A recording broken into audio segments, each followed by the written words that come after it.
আনন্দ ও ত্যাগের মহিমায় আবার এলো ঈদুল আজহা। প্রতি বছর কোরবানির সময় সঠিকভাবে চামড়া না ছাড়ানোর ফলে প্রচুর চামড়া ক্ষতিগ্রস্ত হয়। আসুন আমরা জেনে নেই সঠিকভাবে পশু জবাই ও চামড়া সংরক্ষণের গুরুত্বপূর্ণ ধাপগুলো।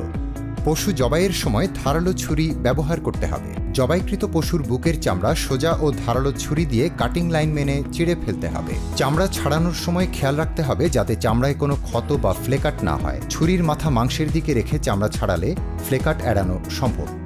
চামড়ায় পচন এড়াতে 4 থেকে 5 ঘন্টার মধ্যে পরিমাণ মতো লবণ মাখান। পশু জবাইয়ের স্থান ভালোভাবে পরিষ্কার করতে হবে। কোরবানির নানাবিধ বর্জ্য মাটিতে পুঁতে অথবা ডাস্টবিনে ফেলে পরিবেশ পরিচ্ছন্ন রাখুন। চামড়া আমাদের অত্যন্ত মূল্যবান সম্পদ।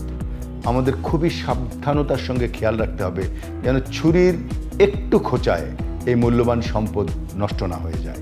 আসুন সঠিকভাবে কোরবানির পশুর চামড়া ছাড়াই এবং ফ্ল্যাকাট কমায়। মনে রাখবেন, কোরবানির সময় আপনার সচেতনতা চামড়া শিল্পের বিকাশে ভূমিকা রাখবে। প্রচারণা ও জনসচেতনতায় বিইজিপি প্রকল্প, বাণিজ্য মন্ত্রণালয়।